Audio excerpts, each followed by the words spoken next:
Yeah, thank you very much, Marius, for the nice introduction. So, yeah, we are former Paderborn people. Now, two of us are LMU people. So the slides are in the LMU style due to the majority here. All right, so heartily welcome from my side and also on behalf of Jasmin and Marcel.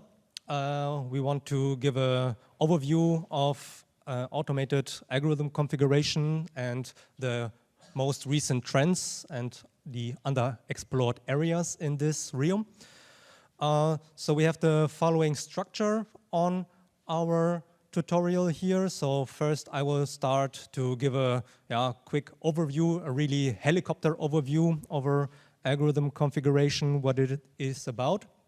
And then we will look at, as I said, these underexplored areas in algorithm configuration, in particular real-time algorithm configuration and theoretical stuff in this realm, which will be covered by Jasmin. And then last but not least, we will talk about the new kid on the block, as Frank has put it in one of his talks, the dynamic algorithm configuration.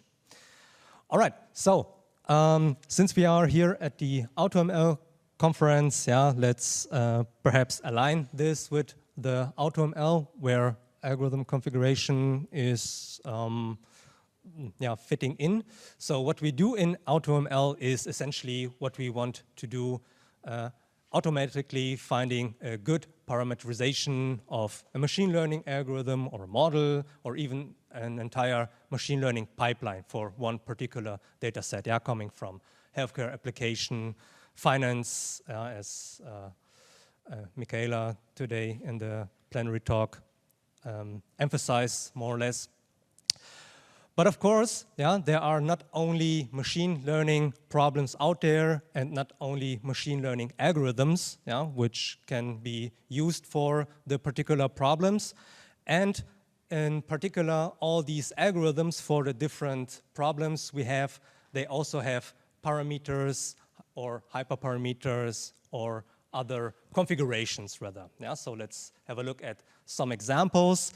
So for instance, if we are interested in a satisfiability solving problem, set solvers such as glucose, ling-a-ling, these algorithms, they come along with different configurations, different parameters which we can modify in order to obtain perhaps a better quality of the algorithm, better performance of the algorithm for the underlying problem instances we have. Also, genetic algorithms used for optimization purposes, they also come along with different parameters, configurations, however you want to call it, population size, the crossover operators, etc. And here the same applies, not every configuration is best on all problem instances, and there is a need to automatically configure these parameters.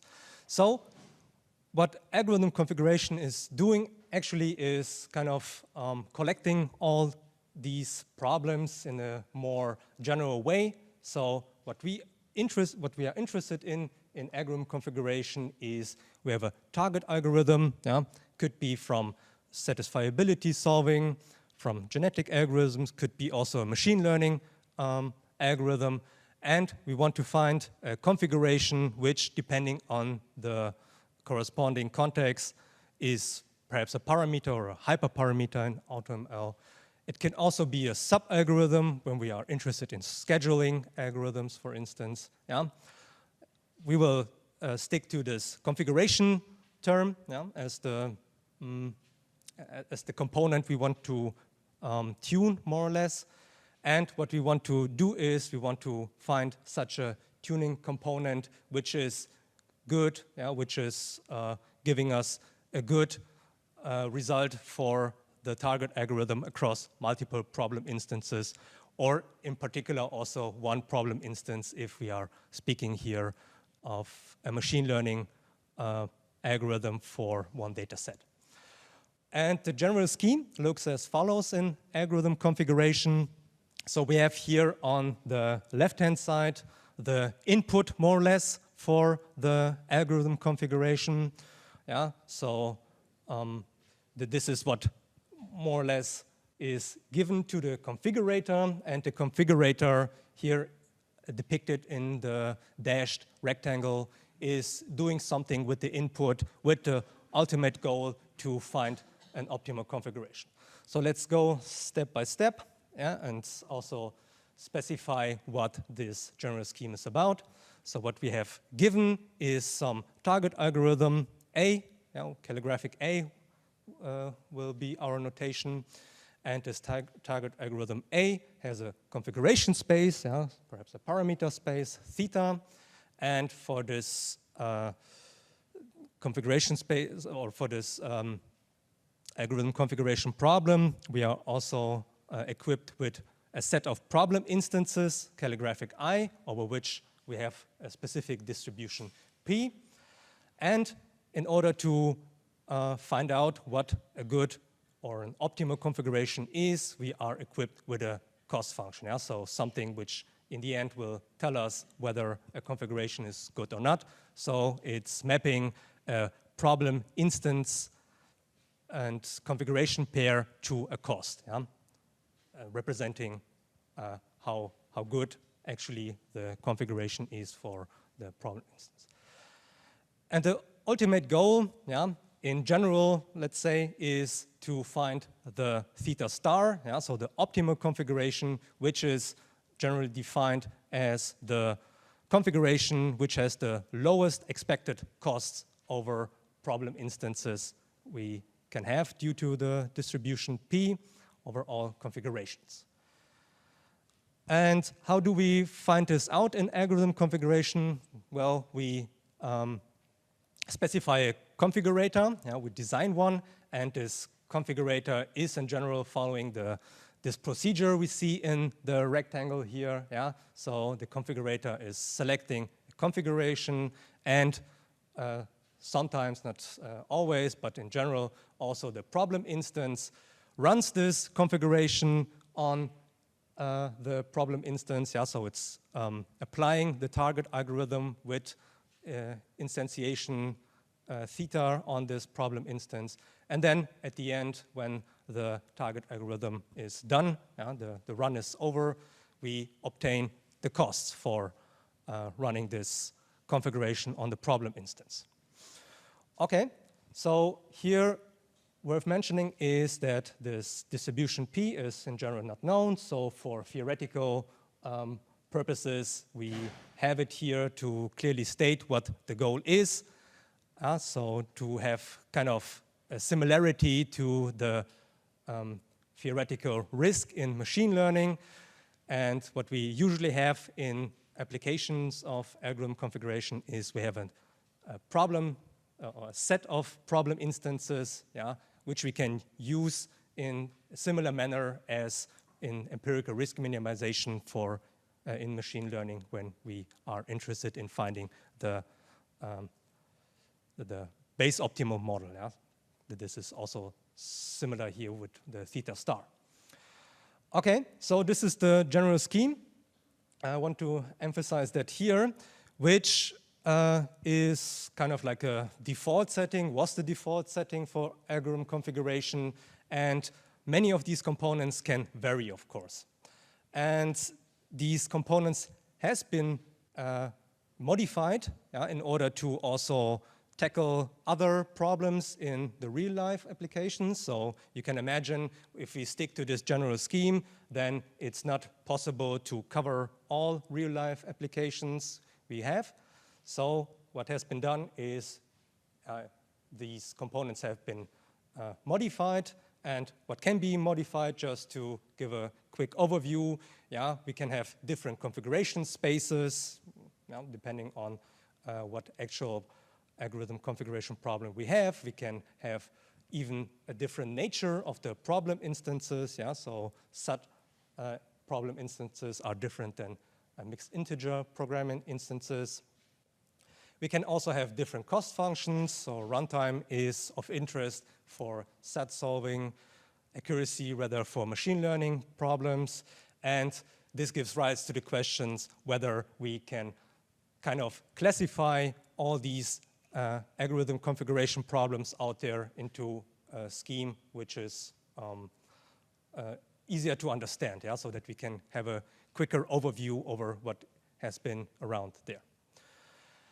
And since there are so many degrees of freedom for the problem, yeah, many different configurators have been suggested in the literature.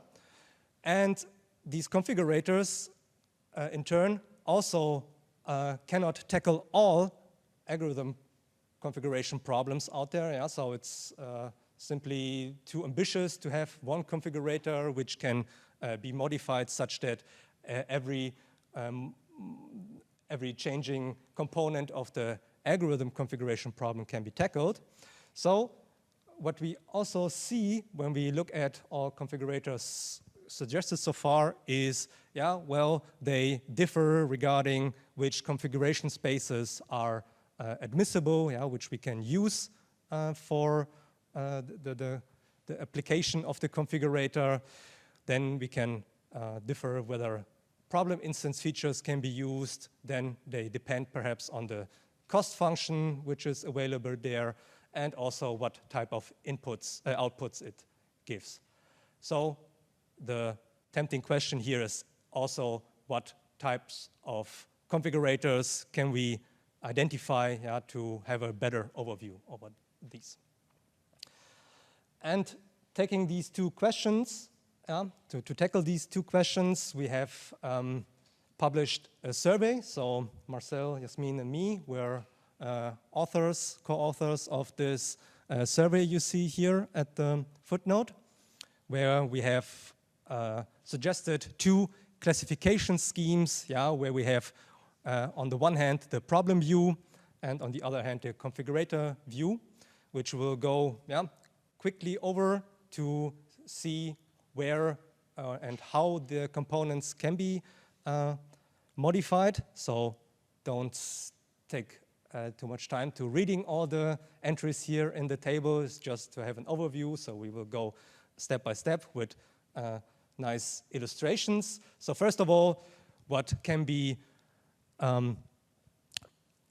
different regarding the algorithm configuration problem is the entire setting, yeah, the training setting, how we are learning. And this is following more or less also the way we have in machine learning. So we can have an offline setting where we are equipped with a set of problem instances, yeah, which we can make use as an empirical risk minimization, as I just said. Or we can have an online setting where instances arrive sequentially. So we have no control over the selection of the problem instance. For the configurator, we have to take the problem instance arriving right now at the configuration system. Yeah? And then the goal is a bit different, namely that we want to find the configuration which is currently the best one. So Jasmin will talk a bit more about that.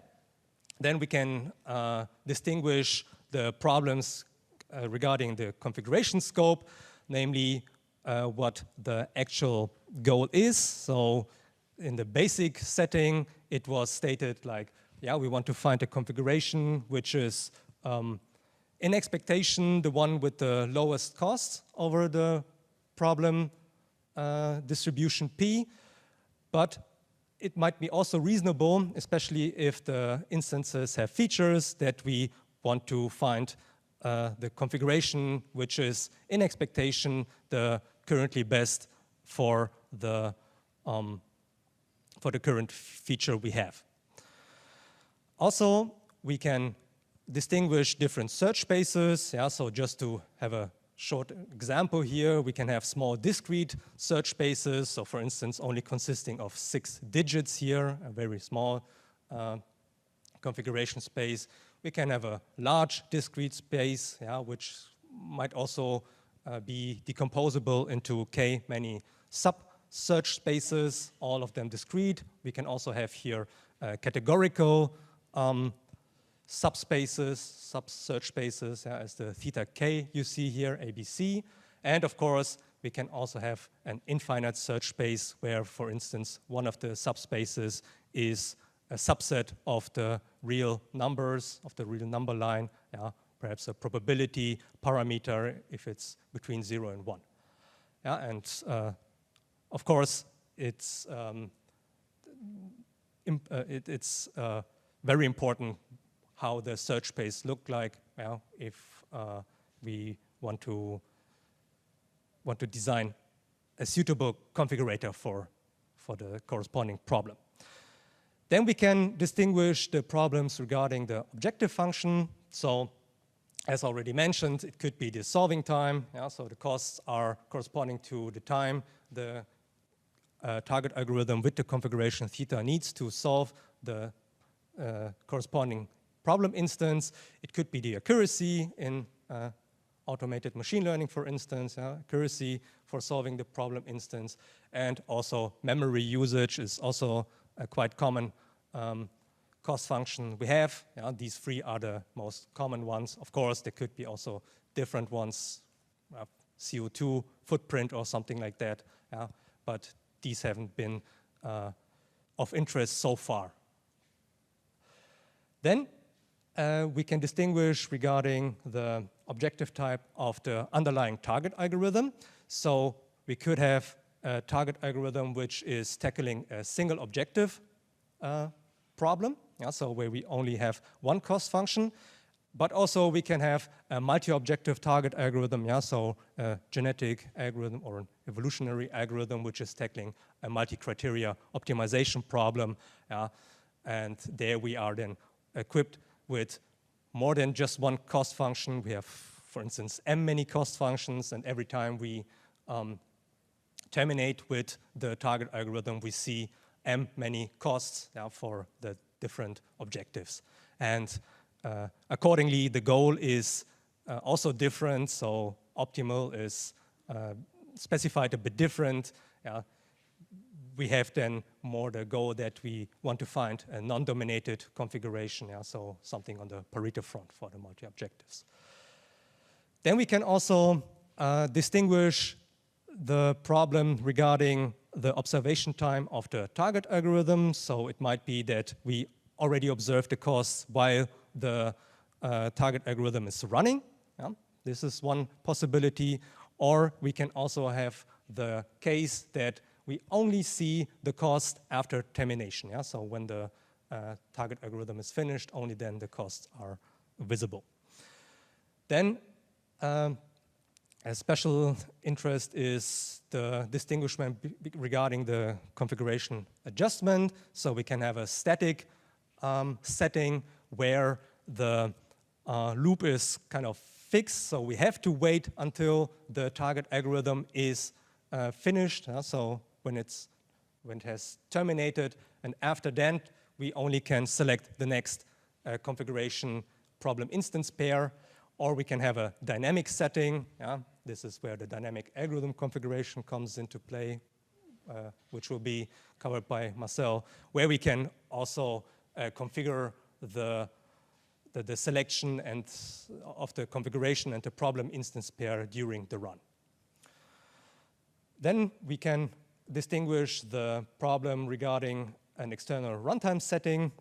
So additionally to these three components we have here in gray, we have another input component, a cutoff time, especially so interesting if the runtime is the cost, yeah, which is externally given in some cases, so that we are not allowed to exceed this cutoff. Otherwise, the run of the target algorithm will be terminated. Yeah? We will be forced to terminate here, and then what we observe is a right-censored cost observation, yeah? So perhaps censored due to this cutoff. And well, here it's possible to have, of course, no limit at all. Yeah? So if the cutoff is infinite, then we are not concerned with such a right-censored observation, only when the kappa is really something smaller than infinity. Okay, so this was a quick overview over the problem classification scheme. So we have also a classification scheme regarding the configurators which are available in the literature. Again, quick overview, what the dimensionalities are, which we have identified to distinguish different configurators. So one of them is the solution quality guarantee. So this goal of finding an optimal configuration, theta star, yeah, it might be the case that we don't have a explicit proof for reaching the goal, but we have good reasons. Yeah, so it's theoretically founded that the design of the configurator is sensible. Also experimentally, it's looking like the configurator does a good job, but we don't have a proof. And on the other hand, it might be the case that we really have a proof, yeah, under specific assumptions that this goal was achieved, perhaps up to some approximation error. But Jasmin will also talk about this in more detail. Then we can distinguish configurators regarding the surrogate models. So we can have a model-free approach where we really have this target algorithm as a black box and treat it as a black box, don't care really much about modeling the behavior of the target algorithm regarding the cost metric. Or we can also have a model-based approach where we do the opposite. We really consider a model for the cost function of the target algorithm, yeah, for this instance configuration pair we have. Then configurators can be distinguished regarding the usage of problem instance features. So it might be the case that the algorithm, the target algorithm, or the configurator is not really using features for problems, yeah, although they are available. And on the other hand, there might be also configurators which are taking this into account, that we have some mapping from the problem instance space to the RD, yeah, so some feature description of the problem instances, and this is taken into account to perhaps give a more informed recommendation for the configuration we want to have at the end. Then configurators can be distinguished regarding the execution of the target algorithm. So we can have a sequential setting, yeah, where this loop is where we have this general loop at the beginning. So we select configuration and instance pair, run the algorithm, return the cost, and do this for just one single problem instance configuration pair. Or we can have a parallel setting where we can do multiple runs of algorithm configuration and problem instance pairs. Yeah, so depending perhaps on the cores we have available on our machine or in the cluster. Yeah, and accordingly, we see the number of parallel runs, many costs for the configurator. Then configurators differ regarding the output of the candidates. So the goal still is to find the optimal configuration, but the configurator can be such that it simply outputs one solution candidate, yeah, after training, after trying out the problem instances and trying to find out which the optimal one is. Yeah, it just has one candidate for the goal, or it might be the case that a set of candidates is provided, or even more than that, the configurator might output even a policy for the configuration problem, so that for a given instance, it's outputting a corresponding configuration suitable for the instance. Then, similarly to what we had in the problem view, is the objective of the configurator, which comes along with the target algorithm actually. So again, we can have a single objective target algorithm or a multi-objective target algorithm, and in this regard, the configurators are also distinguished. And then also quite similarly, but a bit different is the distinguishment regarding the runtime setting of the configurator. Namely, it can be also internal. So we don't have an explicit external runtime cutoff for the algorithm configuration problem, but the configurator can decide to do cutoffs on its own. Yeah? So in addition to the selection of the configuration and the problem instance, it's also choosing a cutoff and does the termination similarly as in the external runtime setting. Yeah? And also has to deal then with potentially right-censored observation. And well, again, we can distinguish here no cutoff at all or a cutoff when the kappa is strictly smaller infinity. All right, so this was a quick helicopter overview of the algorithm configuration problem and also the configurators around there. So to put it into one slide, I would and also take the problem and configuration view, which we have suggested in the survey. I would put it like that. So algorithm configuration is a game. The problem view is kind of specifying the game rules and the objectives, which can be different. And the configuration view is describing what the players for the game can do, what their skills are, and whether they are suitable for the variation of the different game variants. All right, so here comes then the next part by Jasmin. Yeah, thank you very much. So I will continue now with a specific setting called the real-time algorithm configuration setting, or shortly RIC. So here we consider the case where we don't have a whole set of training instances available at the beginning.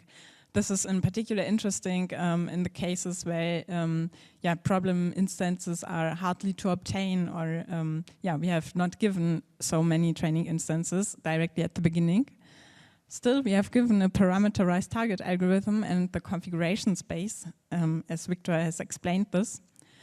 But now the difference is that we only observe one instance in each time step, so they arrive sequentially.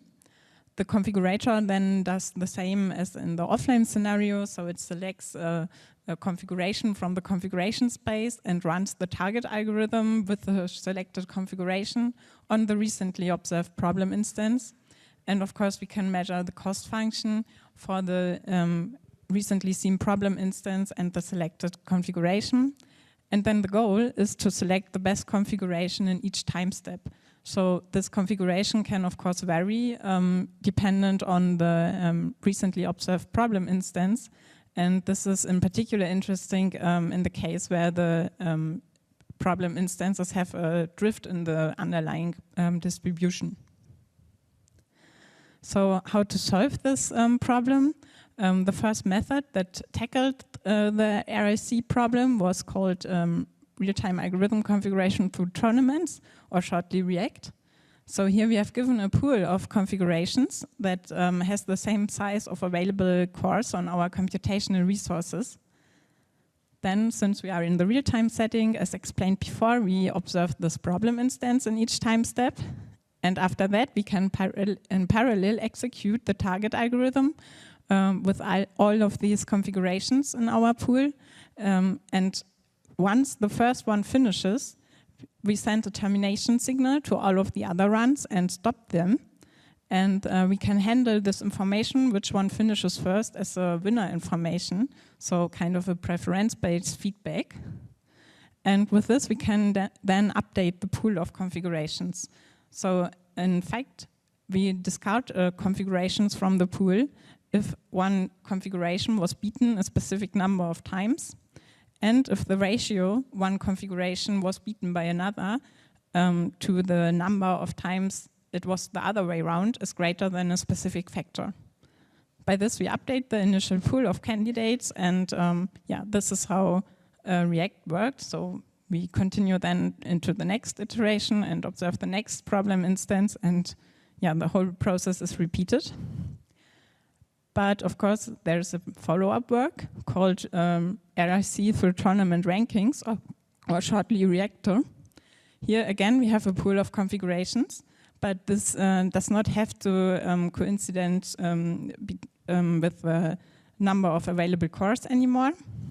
Again, we observed this problem instance in the real-time scenario. And then again, we execute our target algorithm with some of the configurations in parallel, and again, stop all runs once the first one finishes. With this winner information, we can now feed a ranking mechanism called TrueSkill, and this is used then to rank all of the configurations. And TrueSkill does not need to compare all of the configurations in one run. That's why the pool of configurations can be greater than the number of available cores. And how does TrueSkill work? So a few words about this. It's a Bayesian inference, so it learns a normal distribution for the probability that each configuration wins. And then it computes like a pessimistic estimate for this, like a skill value for each configuration. And with this ranking, and we can again update this pool of configurations based on the variance we learn in the normal distribution. And the last but not least method for the real-time algorithm configuration problem is called contextual preselection under Placket-Loose, or shortly CPPL. Here again, we have this pool of configurations, and again, we observe a problem instance in each time step. But here we pre-select a smaller number of configurations from the pool with multi-armed bandit methods. This is done according to a Placket-Loose model, where we simply assume a latent utility for each configuration, and this utility somehow defines the probability that a configuration wins against another. So we select a smaller number of configurations from the overall pool. And again, we do this parallel execution of the target algorithm on all the pre-selected configuration until we observe a winner. And with this winner information, we can then update our Placket-Loose model. And on the other hand, we can update the pool according to the confidence that one configuration wins against another. So these are some real-time algorithm configuration methods, only such that you get intuition, how they work. But now you are all asking probably what is about the theory for these methods. So to be honest, most of the algorithm configuration methods follow heuristic approaches, but nevertheless, it's of course interesting for the user to have theoretical results simply to gain the trust, because if you use methods with theoretical guarantees, you know that your output is good. So how can such theoretical guarantees look? One result that is existing is about how to distribute the computational budget for a configuration. So assume we have a specific computational budget, how many runs we can do per configuration. And we have a specific number of training instances. So how can we distribute this now? And it was proven that we have the smallest variance of the empirical mean of the estimated runtime when we distribute the available computational budget as evenly as possible over the training instances. Then next we go to the probably approximately correct, or shortly PEC learning. Here we can measure an estimation error for each configuration, which is simply the difference between the arithmetical mean that we can observe over all training instances we have, and the real arithmetic mean that is the one over the whole training distribution. Of course, this estimation error is highly dependent on the use cost function and on the distribution of the problem instances. And this is why we distinguish between two kind of bounds for this estimation error. On the one hand, if we fix a distribution, it's called a data-dependent bound for the estimation error. Otherwise, we have a worst case bound, or also called distribution free bound. Okay, and why do we need this bound? So assume that we have proven an upper bound for this estimation error, which probably depend on the number of training samples we have seen. Then we can set this equal to a desired value of this estimation error. And by simple transformations, we can solve it now for the number of training samples. And by this, we get an upper bound for the number of training samples that we have to see to guarantee an estimation error that is smaller than the desired value epsilon. Okay, next we come to the runtime analysis. So in the following, we assume that our cost function represents the runtime of the algorithm. And our goal is now to get a theoretical guarantee about the optimality of the returned configuration from our configurators. So for this, we first have to define what is an optimal configuration. For this, we look at the expected runtime, which is simply the expectation value of the cost function over the whole distribution of problem instances. And then the optimal configuration is the one with the minimal expected runtime, and we call this expected runtime in the following simply opt. But of course we have a problem because to find the optimal configuration we have a quite long runtime, or possibly even infinite runtime. So how to solve this problem? The idea is simply to relax the goal of finding an optimal configuration to simply finding a configuration that is only good enough. But what means good enough in this sense? So for this we define now an epsilon optimal configuration. This is simply the configuration where the expected runtime is not worse than the optimal runtime times a factor of 1 plus epsilon. But again, we have a problem because often we have quite heavy-tailed runtime distributions. So still the configurator takes, in the worst case, infinitely long time to find such an epsilon optimal configuration. So you can see here, we have in the distribution of the runtime of the problem instances, often such a tail. And to solve this problem, the idea is simply to cap the runtimes at a specific point. So that's why the capping is introduced. For this, we choose a timeout variable, kappa.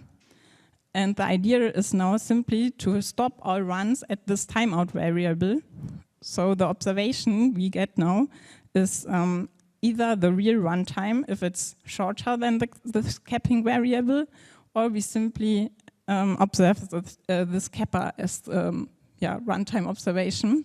So our new observation is simply the minimum of the capping variable and the real runtime. And with this, we have to define again the expected runtime in a new kind of way, because now we can compute the expected value over the minimum of the observed runtime and the capping variable. Okay, how to choose this kappa now appropriately? For this, we introduced the epsilon delta optimal configuration, which is simply the configuration where the expected runtime kappa capped is still not worse than 1 plus epsilon times the optimal runtime. And we have at least a 1 minus delta fraction of problem instances, which can be solved by this configuration in the time until kappa. So here again, you can see we have a distribution of all training instances. And simply, if we cut out the worst delta fraction of the training instances, we get as an expected value the part under this curve. Okay, so kappa is chosen at least as large such that the delta quantile is excluded. And we have a theoretical guarantee for this So the worst case expected runtime for any algorithm configurator to return such an epsilon delta optimal configuration from a finite configuration space with probability at least 1/2 is in omega of the number of training samples divided by delta and epsilon squared times the optimal runtime. Again, we have a problem because the configurator has to consider each configuration to decide clearly whether it's epsilon delta optimal. So again, we relax our goal and simply choose for configurations where the runtime belongs to the best gamma fraction of all configurations. So we define a new optimal runtime, which is simply the runtime where the best gamma fraction finishes. And this configuration is now called epsilon delta gamma optimal.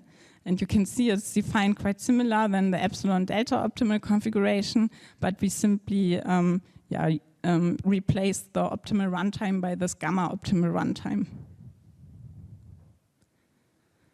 Here again, we have a theoretical guarantee. So here it is proven that the worst case expected runtime of any algorithm configurator to return such a near optimal configuration is in omega of 1 divided by epsilon squared times a parameter common to the choices of delta and gamma times the gamma optimal runtime. So it's quite similar than in the case where we have only a finite space of configurations, but here we have the parameter which is dependent of delta and gamma again, and we have replaced the optimal runtime by this gamma optimal runtime. Okay, now how to do it in practice. So assume in the following, we have given a configurator with a theoretical guarantee to find an epsilon delta optimal configuration. Then the question is, how can we transform this to get a configurator that finds an epsilon delta gamma optimal configuration from an infinite configuration space? For this, we simply assume the case that we sample one configuration from the space uniformly at random. Then we have a probability that this sampled configuration belongs to the best gamma proportion of simply gamma. Now let's extend this idea and sample n many configurations from the configuration space. Then the probability that at least one of these sampled configurations belongs to the best gamma proportion is 1 minus the probability that none of these belongs to the best gamma proportion. So 1 minus gamma to the power of n. And by fixing now a desired failure probability to a value zeta, we can simply solve this equation for the number of configurations we sample, so for this n. And by this we get the guarantee that we have at least one of the sampled configurations in the gamma proportion of best configurations with a probability at least 1 minus zeta. Okay, so now these were some theoretical guarantees that can be proven for AC methods. And now I present some AC methods with such theoretical guarantees, such that you get an intuition how such methods look. So the first one, which solves the AC problem and comes with a theoretical guarantee, with a guarantee to find an epsilon delta optimal configuration, was the structured procrastination algorithm, where the idea is simply to procrastinate for hard instances. So we save an instance and timeout pair for each configuration in a queue.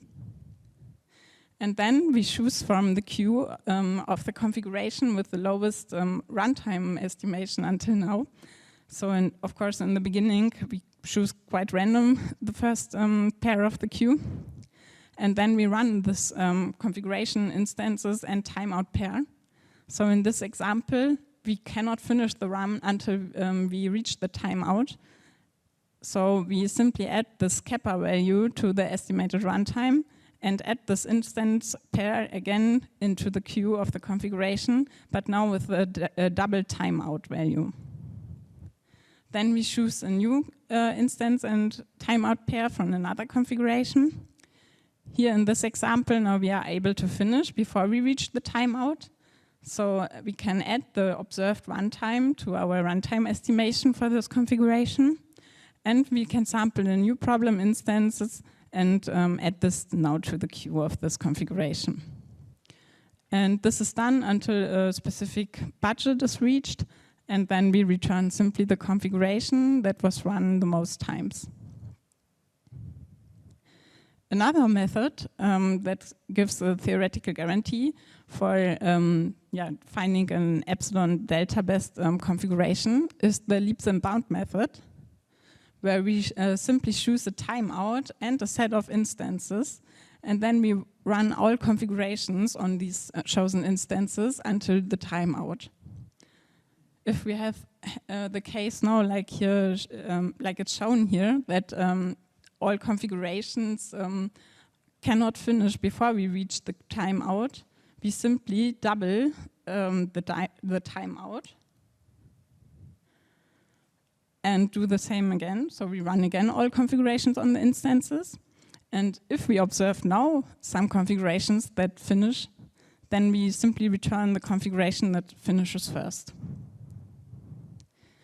And last but not least, I will also present now a method that solves the problem also for an infinite configuration space.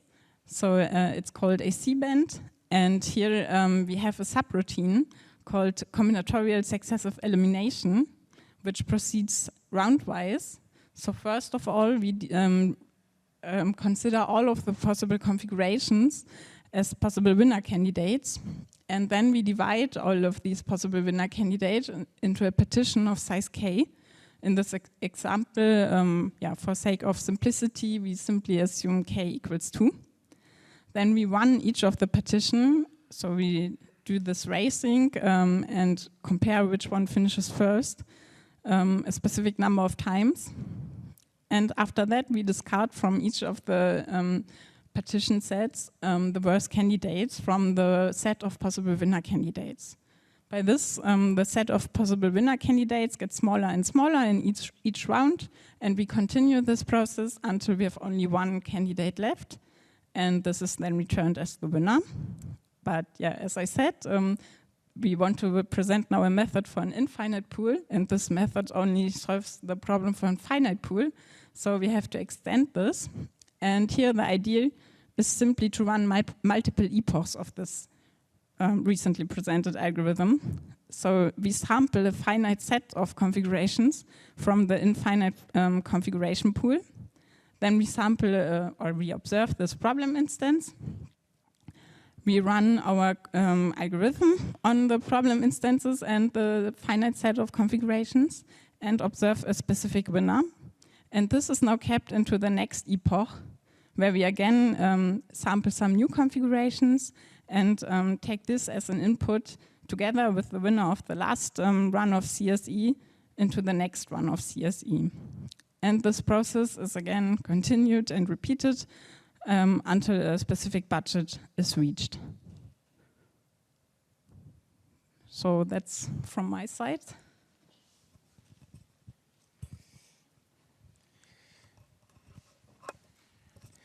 All right. Theory is good and fine, but let's become a little bit more practical. As you might already recognize, I'm also more the applied guy. And I would like to talk to you a little bit more about dynamic algorithm configuration. Because if you look at algorithms, and we looked at algorithms so far as kind of a black box, yeah, so we can execute them for a certain configuration, apply them to some problem instance, and observe their performances. But that's not necessarily the real true situation, right? So most of us probably are computer scientists, and we can look into algorithms and can maybe also observe them during the runtime. And as machine learners, we do that quite often. Yeah. So if we train models like neural networks, we look at the training loss or the validation loss, which evolves over time. And one of our crucial parameters here might be the learning rate. Yeah. And what you can see here on this figure is basically that this learning rate is obviously too high. Yeah? So in the first place here, we have a steep descent, which still looks fine, but then our training loss or validation loss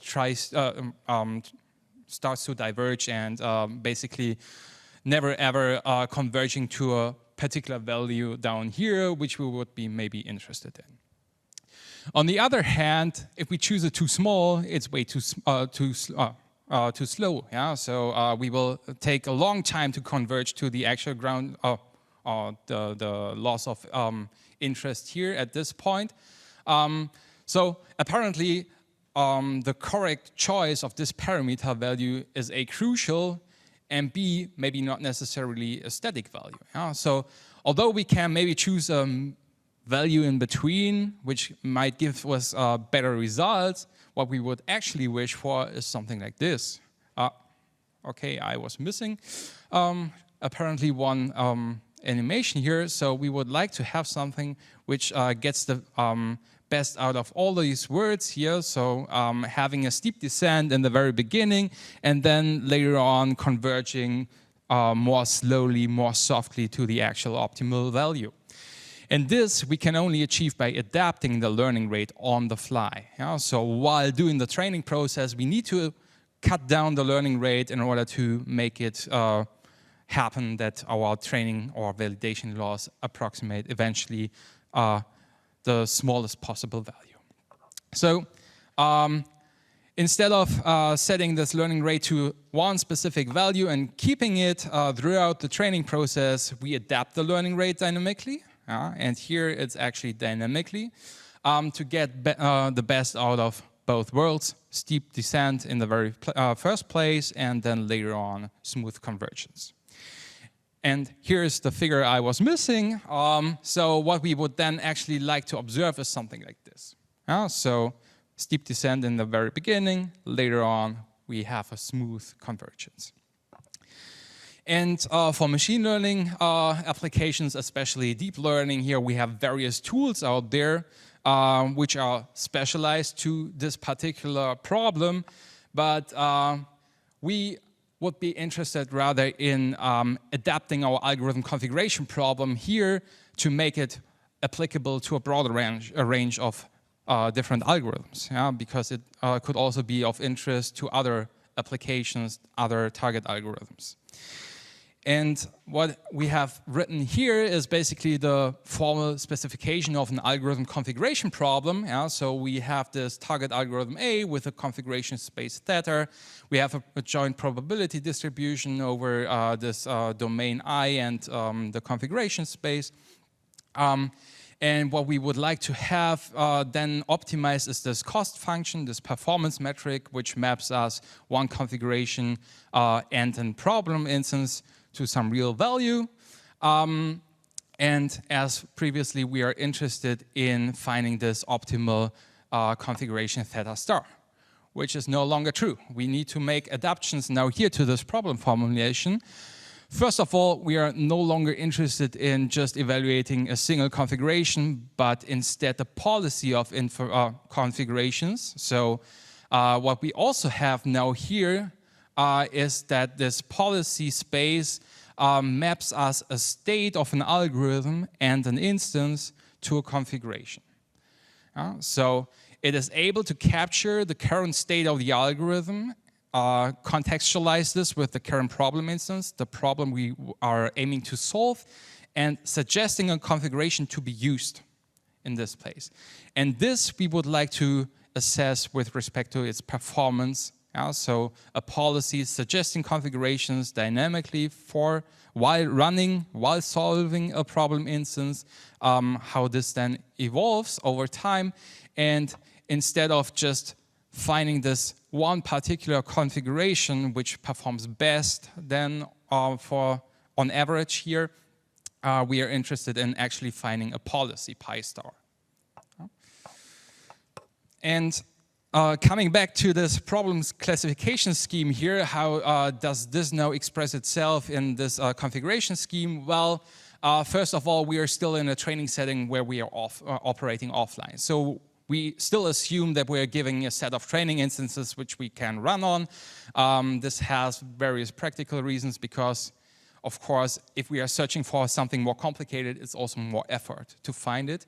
And it's not that easy at all. I will come to that later on.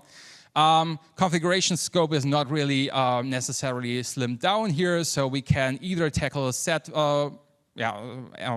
we can either try to find policies which work well across problem instances or also tailored per instance. We are also not necessarily tailored to particular objectives, although this might, again, complicate the problem solving. Here, typically we are again in the regime of considering infinite search spaces. Yeah, so we are considering parameters which might come from the real valued domain. However, compared to classical algorithm configuration methods or problems, we are here in this target algorithm observation time expressing that we actually observe the target algorithm while it is running. Yeah? So we can actually capture information while it is running in order to be able to also adjust our configuration suggestion here. And this is just what I mentioned. Yeah? So we can adjust the configuration dynamically while it's running. And regarding the runtime setting here, it's again actually agnostic, so we can tackle both types of external runtime setting, whether it's limited by a cutoff time or infinite. So what is cool about dynamic algorithm configuration is actually that it's a strict generalization of any algorithm configuration setting out there. Yeah? So it can basically solve everything what we have known so far in terms of this algorithm configuration output, so what is suggested. So algorithm configuration, as stated previously, just no matter what, so finding a well-suitable configuration on the set of training instances, we would just keep recommending this one configuration. So it's a very simplistic mapping. Yeah? So it doesn't take any inputs, it just recommends this configuration. Then we have a few other settings where we are actually trying to find some kind of policies, which we did not cover here in this talk and also not in our survey. But there is this field of algorithm selection where we actually try to recommend an algorithm choice for a particular problem instance, which you can maybe consider a categorical parameter.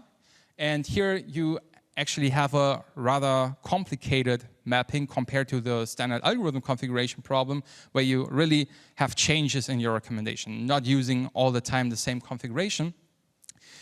Then we also have more complicated algorithm configuration settings where we are able to then also recommend per problem instance another configuration, or even schedules of algorithm configurations or selections. And what we can then have in the end, what is immediately visible is that a dynamic algorithm configuration basically subsumes everything what is going on top, if we consider the choice of an algorithm just a categorical parameter value. And this makes it a very powerful tool. However, power also comes with responsibility, and this basically needs to be captured at some place.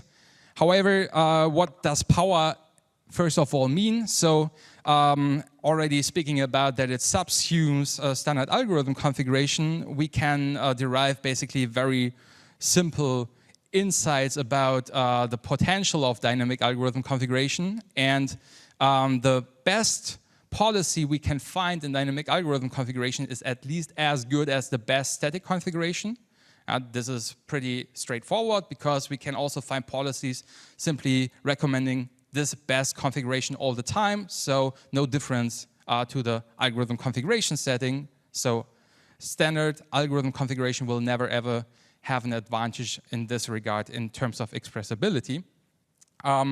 However, as we allow at any point in time to, or in iterative algorithms at any iteration to adjust the configuration, we can also have exponentially better results if you just imagine that every time step multiplies the performance you can achieve potentially. This then can be upper bounded by an exponential bound. However, one crucial part here, and now it comes rather to the responsibility, is that we somehow need to capture the behavior of the algorithms and express this in terms of state features to observe the algorithm. Otherwise, if we don't have these state features, we cannot make any decisions. So if we just have problem instance features, we don't even have the theoretical means or the handle to predict something different. Otherwise, we would not longer have a well-defined function.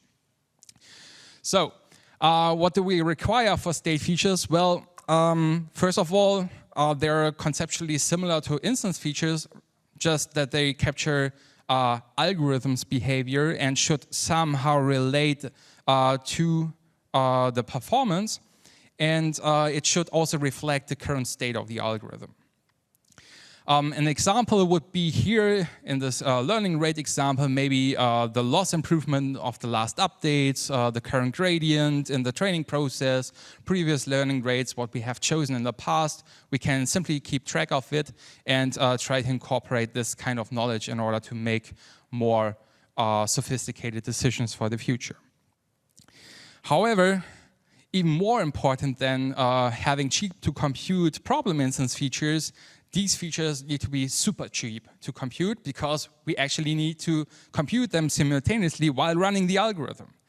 If we now run an algorithm for 1 minute to solve a problem instance and need to compute features which take orders of seconds, no way that this is beneficial. Yeah? So then you better stay with a static configuration and just pull it through, and then you're done.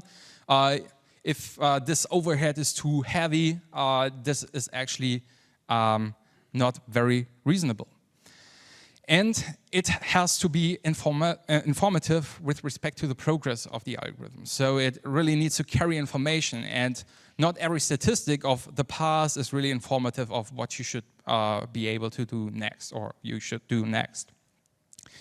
So this the state features of algorithms are still at the moment, and Marius, correct me if I'm wrong, the major challenge of bringing DAG really into play and making or getting this alive. So most of the effort will go into algorithm state features if you want to employ dynamic algorithm configuration, and you really need to be an expert of your target algorithm to get this done. So how can you tackle this dynamic algorithm configuration problem? So first of all, it's pretty handy to just, as we are searching for a policy, frame this as a Markov decision process. Yeah? So there is a direct correspondence that you have a state space Q, yeah, in Markov decision processes, which you can simply relate to the algorithm states. You have an action space in Markov decision processes, which are basically your choices of configuration settings. Yeah, so also pretty straightforward. The only thing which does not, here is the transition, so basically your policy, how to get then from one state to another, which is also what you basically can already model. So some decision on your configuration will take you to another state. This is already given. What is complicated maybe is this reward function here. Especially if we are considering runtime as a cost metric, runtime cannot easily be split down to your configurations choices in between. So you need some kind of backpropagation here in order to feedback the reward signal you only observe in the very end when you solve the problem instance to your choices you made beforehand. So what we also had beforehand, so we not only want to capture these different states of the algorithms, but maybe also contextualize with problem instances, and here you can also then consider a contextual Markov decision process here, as Andre has proposed it in his paper in 2020. So this at least matches quite well. And then you're basically free to go once you settled all technical details to apply reinforcement learning to this problem formulation and go ahead. Another idea, which is a little bit older than this reinforcement learning approach, is hyperconfigurable reactive search. Sounds complicated from the first view, but actually it's not that complicated. Please free your mind for the time being of a specific algorithm you want to configure as an algorithm configurator. And now you employ a middle layer suggesting algorithm parameters for your target algorithm, which can be parameterized. And these parameters could be, for example, the weights of a logistic regression function here.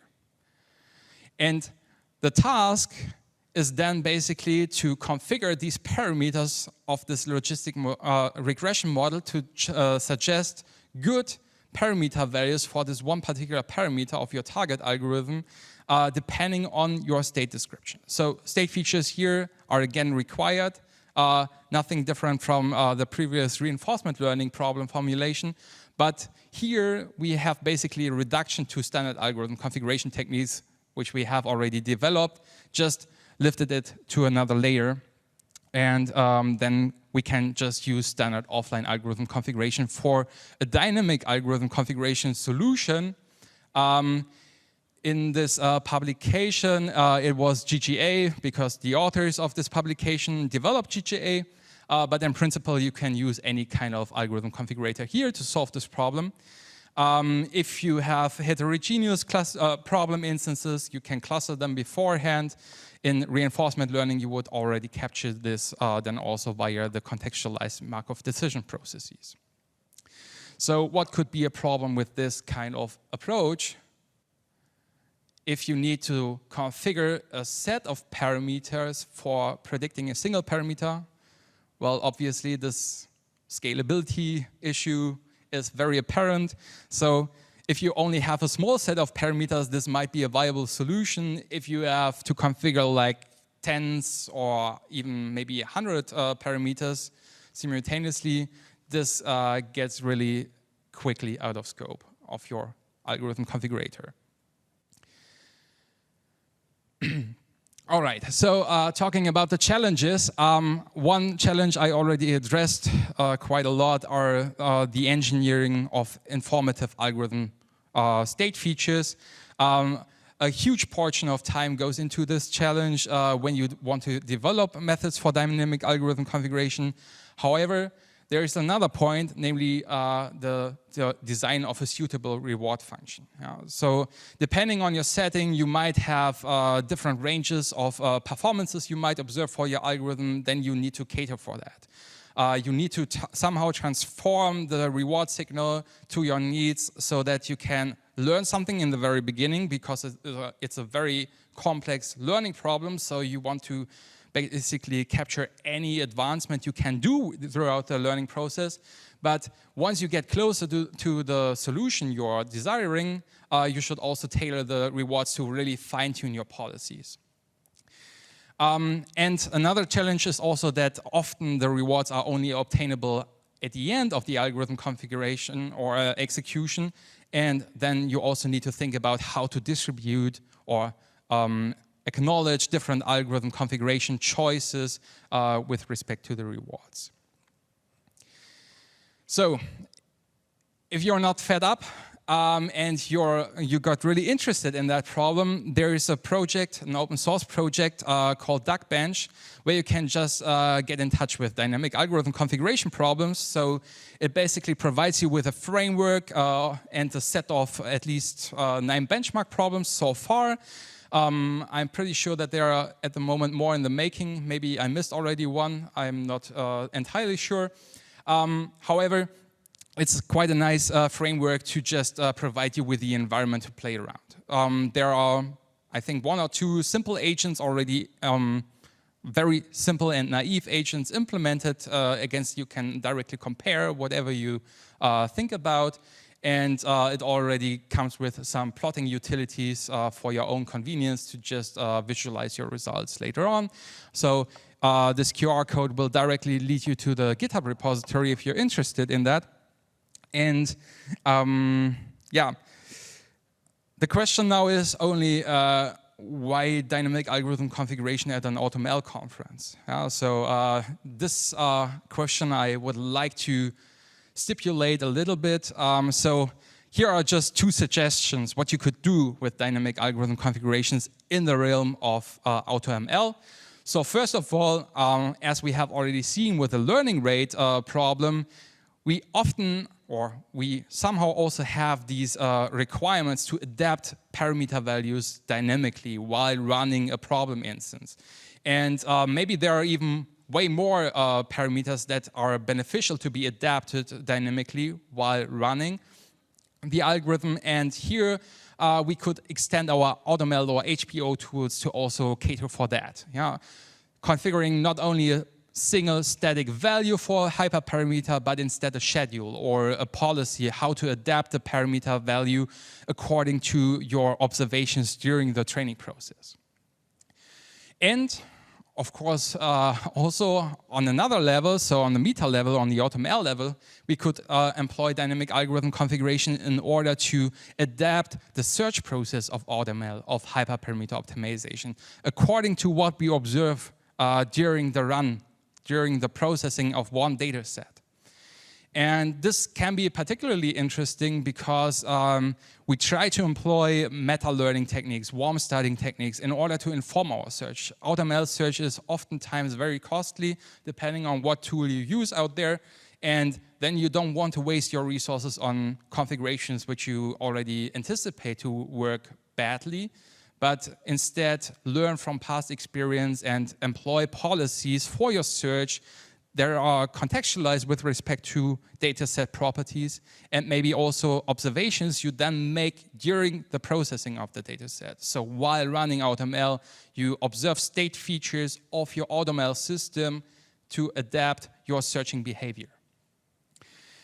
And here, of course, yet another time, the challenge is also to come up with good state features to describe your progress of your AUTOML system, and then also to come up with strategies to adapt these parameters of your AUTOML system on the fly.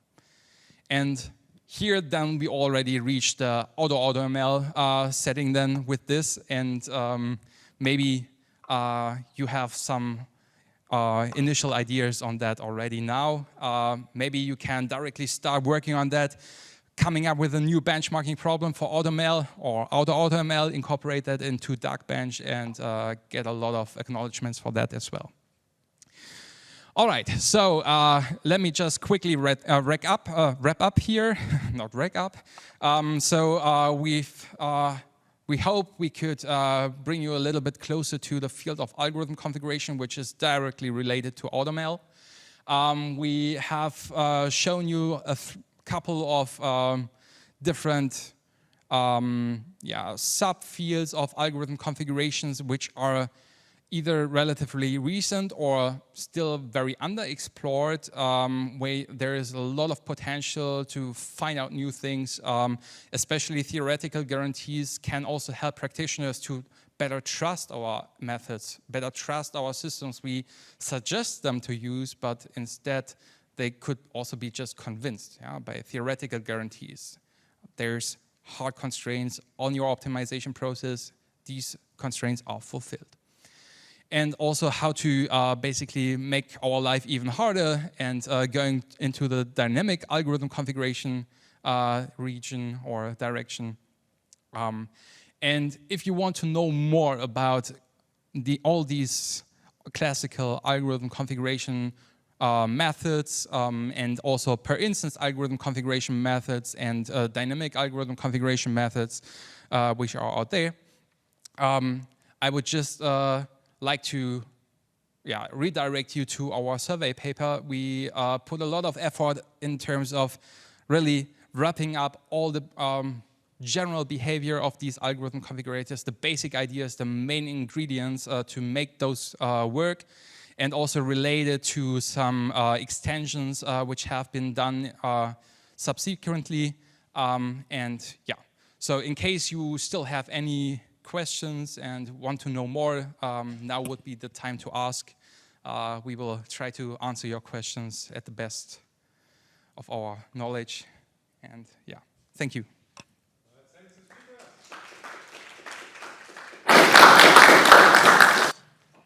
Questions?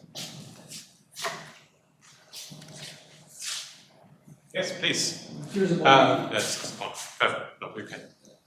So first about the execution, I understood that you have multiple configurations, right? And then, but it's always the same execution, or you also vary the setup for the execution. For example, you would have different inputs. You mean the problem instances? Exactly. Yeah. You vary that. So there are various different approaches to this, and the question is how you vary that. So first of all, running every target algorithm configuration on the entire set of problem instances is extremely costly. And you don't want to do that. Because for some configurations, you will immediately notice after running them on a couple of problem instances, this is never gonna be the one configuration I want to use. So it's a huge waste of resources. What you then do is some racing technique or adaptive capping. So adaptive capping means that you only, first of all, you run on a sequence of problem instances. So you impose an order among your problem instances and execute your algorithm configurations you consider as candidates, one at a time for these problem instances. And then only allow the budget for the best configuration you've seen so far, which was used for a certain number of problem instances. If this time is already exceeded, this new configuration will not make it to the best configuration so far. All right, this is pretty obvious, and then you can cap. However, this can also introduce mistakes. Yeah? If you increase the budget for how many problem instances you evaluate your configurations over time, it might be that you only have an unlucky order of problem instances according to which you test, and then you can also drop configurations too early.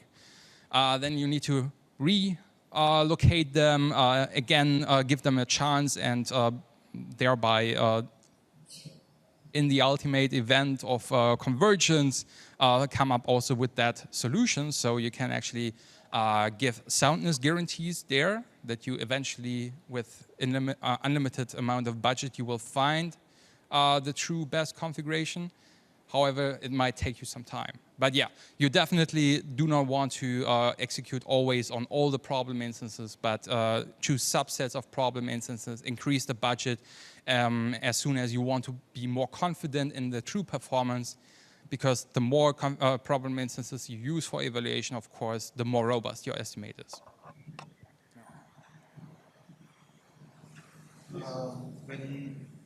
Thanks for the talk, Scott.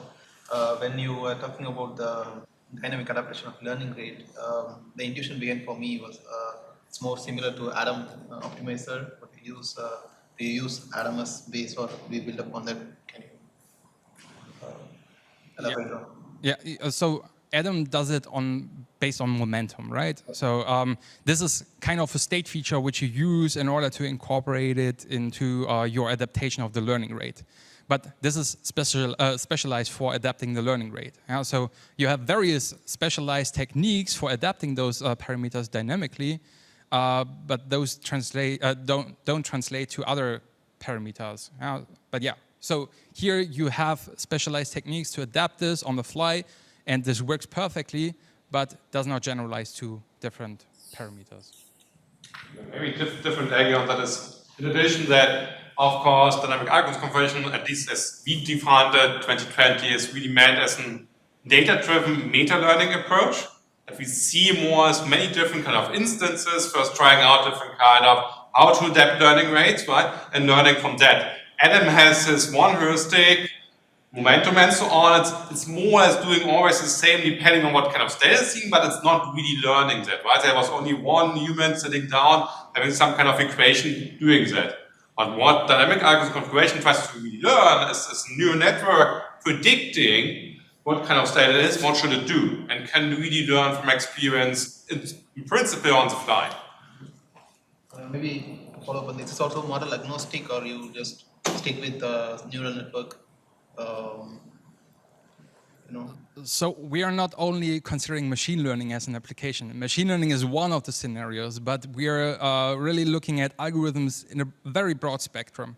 So you have different types of constraint satisfaction problem solvers. You can even tune SQL servers. You can tune web servers. It doesn't matter at all. Yeah. So in algorithm configuration, you really have a very abstract view on what an algorithm could be. And one example would be the training algorithm of a neural network, which you want to configure and want to work well across data sets.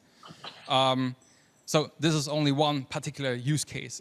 And I thought this would be a good example to just make you understand what it is about. Yeah, so it's maybe the same story as image classification examples. Everything is images as inputs in machine learning.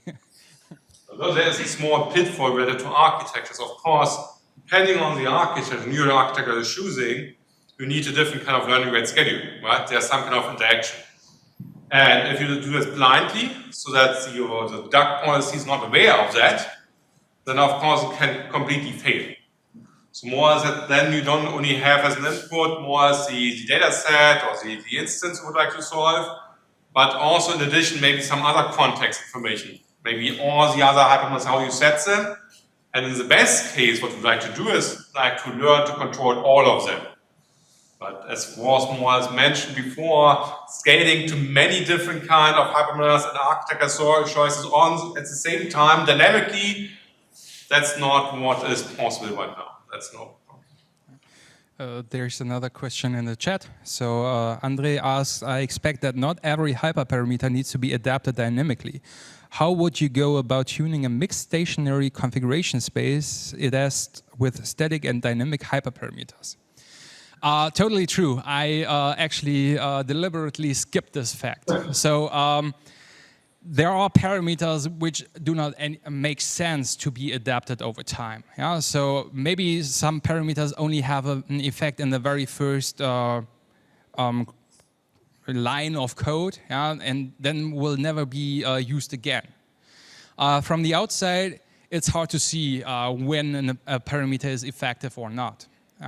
What I also deliberately skipped is that dynamic algorithm configuration, in contrast to standard algorithm configuration methods, needs to be interweaved with the target algorithm. So in standard algorithm configuration, we can just handle the target algorithm as a black box. We can just execute it from the outside. We just need some executable. However, dynamic algorithm configuration needs to be inside the algorithm. It needs to be able to adapt the parameter values inside during execution. So there needs to be some connection anyways. So what I would suggest, if you want to have it the simpler way, you need to be an expert of this algorithm you want to dynamically configure anyways. So have a closer look on what parameters exist there when they're actually looked up and when they actually have an effect. If you want to have it more complicated and data-driven, you might want to look at, for example, incremental parameter dependence plots or whatsoever. Use this kind of parameter importance measures in order to derive the importance values of parameters while learning a policy on the fly. Does this sufficiently answer your question, or did you expect a more direct answer? Okay, was okay. maybe a practical question, because I struggled actually recently also talking about AC. Some from the audience like now to use it, right? To really now use all these fancy techniques in their next project. What kind of package should they use? Good question. You need an algorithm configurator for that to make this decision, or an algorithm selector. Honestly speaking, if you want to trigger me now to advertise SMAC, I will deliberately do that. I have often used SMAC already. It depends. So SMAC I find very convenient to use. You can have different facades, different interfaces to interact with, pre-configurations, so pretty easy to set up and run. You put a lot of effort into maintaining the software, so I would say that this would be definitely an option. Theoretical approaches have nice guarantees, but in practice they don't perform that well, so they cannot catch up with the heuristic approaches in terms of real performance. So this I would not recommend to use. If you want to use anything more complicated to use, then you can of course have a look at our paper and see whatever you need. I think Kevin also has this this Optano algorithm tuner. This also looks quite convenient to be used. Optano algorithm tuner. Optano is operations research company in Paderborn, and they have open sourced this tuning software as well. But I have never used it so far. I would need to redirect to Kevin at this point, but I'm pretty sure he will be happy to help to use this. So he normally points to GGA, which is... It uses GGA, so it's based on GGA. But I don't know, probably this has also developed over time now, but like 5 or 6 years ago, this was still a little bit challenging to let it run, at least on our HPC cluster, because it's written in C. You need to compile it for the hardware you have at hand, but I'm not sure what the state is there at the moment. So maybe some theoretical questions I don't need to answer. How tight are all these bounds you can derive? Is that important in practice? Right?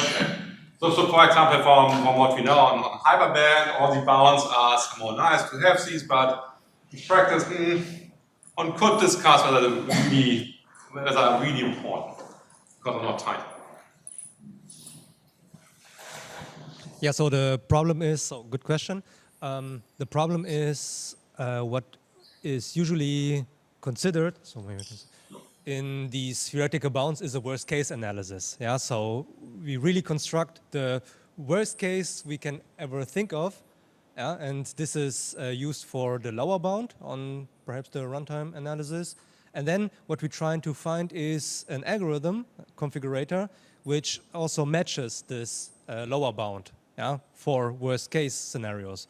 But to be honest, these worst case settings are not really occurring in practice. So they are constructed in a very adversarial way for the configurator or for every configurator. But it would be more suitable to consider something like an average case. But this is more difficult to handle such bounds in such a way. Yeah? So this is typical for theoretical analysis, not only in algorithm configuration, also in related fields. We have this problem, kind of.